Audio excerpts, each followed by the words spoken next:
Imagine for a moment that your body is like a classic vintage car. If you leave that car sitting in the garage for months without turning the engine on, we all know what happens. It rusts, the battery dies, and the parts seize up. The exact same thing happens to human bodies after age 60. The medical term is sedentary decline, but I simply call it rusting. The scary part is, you don't feel it happening day by day until one morning you realize you can't put your socks on without sitting down, or you feel breathless just walking to the mailbox. But here is the good news. You don't need an hour of grueling gym time to fix this. You just need to oil the hinges. Today, I'm walking you through 5 specific anti-aging movements designed to target the areas we ignore the most, helping you reclaim your physical independence in just 10 minutes a day. We are going to start with what I consider the king of all movements, something I call the independent squat.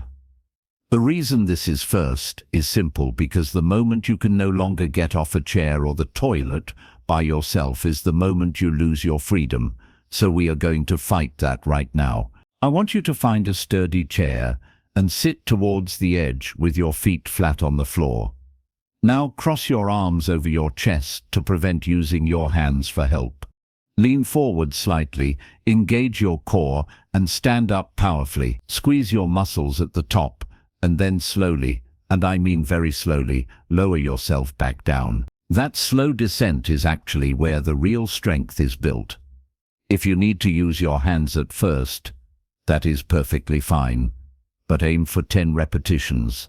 This single movement builds the leg power you need for walking and climbing stairs. Now that your legs are awake, let's talk about stability. Did you know that when you walk, you spend about 40% of your time on just one leg? If you can't balance on one leg in the safety of your living room, you're at a much higher risk of falling when you're out in the world. We're going to fix this with the stork stance. Stand near a wall or a kitchen counter so you feel completely safe. Simply lift one foot off the ground. It doesn't have to be high, just an inch is enough. The goal is to keep your body steady. Try to hover your hand just above the wall without touching it. If you wobble, that's actually a good thing, because it means your brain is actively reconnecting with your ankles to stabilize you. Aim for 20 seconds on each leg, and eventually you can try this while washing dishes for the ultimate multitasking habit. Let's move our focus up to the upper body. We spend so much of our day looking down at phones, books, or while cooking, which rounds our shoulders forward and puts immense strain on the neck. We need to open everything back up with a movement called the wall angel. Stand with your back flat against a wall, trying to get your head, shoulders, and tailbone all touching it. Put your arms up like you're signaling a touchdown, and slowly slide your arms up the wall, and then pull them down, actively squeezing your elbows toward your ribs. You should feel a stretch in your chest and the muscles in your upper back working.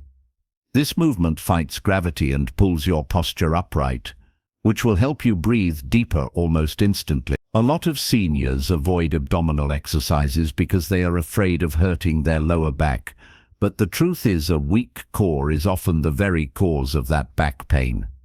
We are going to strengthen your stomach muscles safely with seated marches. Sit tall in your chair, imagining a string pulling the top of your head toward the ceiling. While keeping your back perfectly straight, lift one knee as high as you can, then set it down and switch to the other. Place your hand on your stomach and feel it tighten as you lift your leg. That is your core working to stabilize your spine. Exhale as you lift, inhale as you lower, and aim for 20 marches total. This builds the stability you need to carry groceries or pick up your grandchildren without strain. Finally, we need to address the most neglected part of your body, which are your ankles. Stiff ankles lead to a shuffling walk, and shuffling is the #1 cause of tripping. We are going to do the ankle alphabet. You can do this sitting back comfortably or even lying in bed. Lift one foot and pretend your big toe is a pen. I want you to write the entire alphabet from A to Z in the air with your foot. This forces your ankle to move in every single direction, up, down, left, right, and diagonal. It lubricates the joint and strengthens the tiny muscles that are responsible for catching you if you stumble. Do one foot, then the other. It is surprisingly tiring, but your feet will thank you for it. Here is the truth to take away from this session. Aging isn't really about what you lose. It's about what you stop using. You don't have to do all 5 of these exercises today. Just pick one. Maybe it's the sit to stand while watching the news, or the balanced stance while brushing your teeth. The important part is to just start. If you found value in this routine, please hit that like button to help this video reach other seniors who need to hear this message. Also, if you want to know about the 3 foods you should stop eating after 60 to reduce inflammation, check out the video on your screen right now, as it pairs perfectly with the exercises we just did. Keep moving, stay strong, and I'll see you in the next video.